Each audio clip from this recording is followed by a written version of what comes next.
you put him to death if there are 2 or 3 witnesses, but if there's only 1 witness, you don't do it.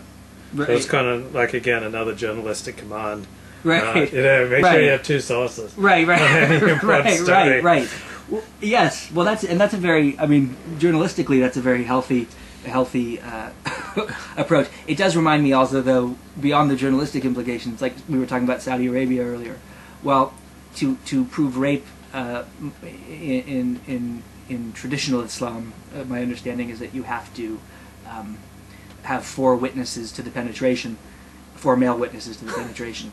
So it's you can go too far. You can go. Your demand for evidence can, there are different evidentiary standards in every field and in different situations, and I don't know, 2 or 3 witnesses. Yes, I guess maybe that wasn't a worthy contribution. It's good that they're demanding certain, send in your journalist to report back on the situation, but yeah. But don't send in too many journalists. Here, let me see what else. Oh, well, this is the one I got to ask. Okay. All right. So for you, and I asked this to you. So the pig. It's talking about the animals that are not edible, and the pig, for it has a split hoof, but not the cud. It is unclean to you. So the question to me is, I come from a relatively sciencey background. I'm interested in what you call chimeras, which are animals that contain the DNA of different species, that you can produce these animals by genetic manipulation, and this field is developing very rapidly. So if you could produce a pig that chewed its cud, and eventually I don't think it's certainly not beyond the realm of probability that you could turn a non-ruminant animal into a ruminant animal by genetic manipulation, but they're probably still a ways off. Well, then it would be clean to eat that. Then you could eat that pork because it's defining the pig here. A pig has a split hoof but doesn't chew its cud. So you design me a pig that chews its cud, and that's kosher bacon for everyone, right? Isn't that true? Yeah, exactly. Yeah. So are from Jews ready for that? Yeah, I think there's even a rabbi. There's some famous rabbi who says when you find a kosher pig, slaughter it and eat it. Yeah. There's a rabbi now who says, "Wow." There's a rabbi now who says that? This is a modern. I don't know if it's modern. I think it's historical. Well, but that basically means like they're going to be from communities that eat pork when that animal arrives. I mean, someone is going to interpret it as kosher, right? I mean, isn't that realistic? I've never really thought about this. Right. I have to plead ignorance.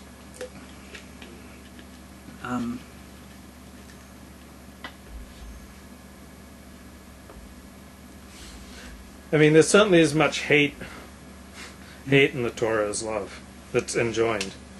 As I just read this, it says, the fierceness of his anger. Right. Yeah, I mean, that dichotomy people put out about the loving God of the Christian Testament and the spiteful or vengeful God of the Hebrew Testament. To me, that's sometimes I've heard that criticized as anti-Semitic even. It seems fairly valid. Seems fairly valid. There are nice things in here though too. Right. I mean, it's talking about about the 7-year right. people getting off their debts in the 7th year, and there's pieces of compassion and respect for vulnerable people here in this parsha, but it seems very much overwhelmed by viciousness towards transgressors. It's interesting, chapter 14, verse 25, and it says, and you shall bestow your money on all that your heart desires. You people are still making fun of me for sweating. I need another. This is a 3. Here, take the whole bloody roll. Yeah. I'm This just gonna is take a the whole thing. 3 napkin. Yeah. 4 I'm napkin keeping it pasha. right near me. 4 paper towel pasha. I don't care. I don't care what they say. I say it again. Chicks dig it. I don't care. And this is the super absorbent. Yeah, Super absorbent paper towels that he's going through. Okay, keep going. So it's interesting. It says, verse 25, and you shall bestow that money on all that your heart desires. So as long as you live by the Torah, you're allowed to spend freely on whatever you want. Right. This is 1425. Yeah. You make right. All right. Let me. If the road so you cannot carry it because.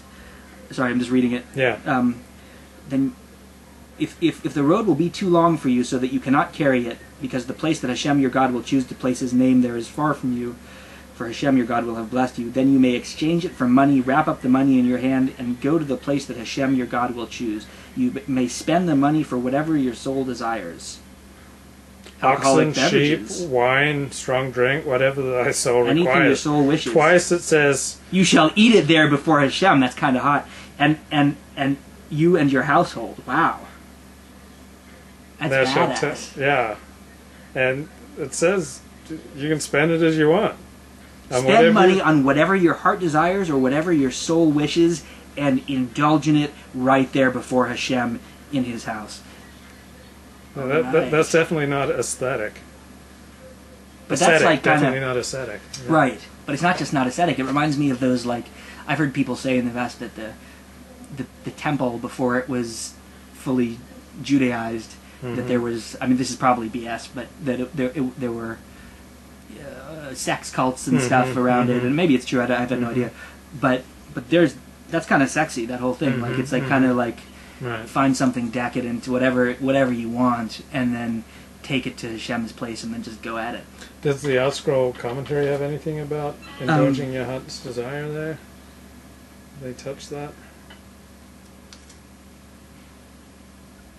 And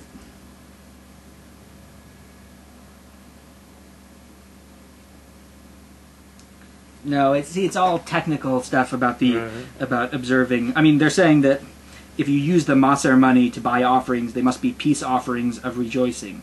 Shalmi Simcha. Since this verse requires that Maser products must be eaten, elevation offerings may not be bought with Maser funds because they are completely burned on the altar. What do you think the rabbis do with this verse in the pasuk that says, "And you shall spend the money on all that your heart desires"? How do you think I assume they'll the say, rabbis of the tradition deal with that?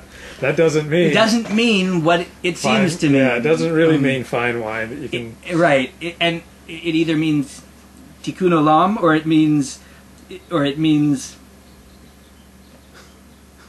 some other form of self-sacrifice. I don't. I mean, seriously, like, I don't know. It doesn't. It says that. Yeah, I mean, they reinterpret it. That's what. Yeah. And then they claim that's what wise. That's not just their interpretation. That's the wisdom of the text. That's what it means. You know, like, that's what they always do, isn't it? Right. Am I wrong? I'm willing for someone to say, you know what, you're an idiot. You don't know what the fuck you're talking about. And this is what it really means. I'm going to Google Deuteronomy 20. Yeah. 14 verse 25. Because I am asking. I mean, I'm everything I'm saying it in the spirit of inquiry. I'm interested in hearing why I'm wrong. Deuteronomy. And like I said, 14:25. I mean, because that's, whatever your soul desires, whatever your soul wishes, and you shall. So I don't think if there's any. It doesn't specific. I mean, look. I hope I don't come off as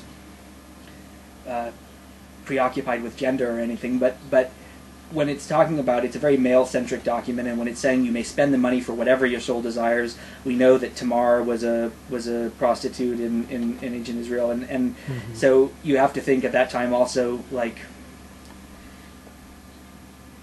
this is like, well, on anything you want, that this is also you know, Well, it doesn't say women that you're allowed to buy.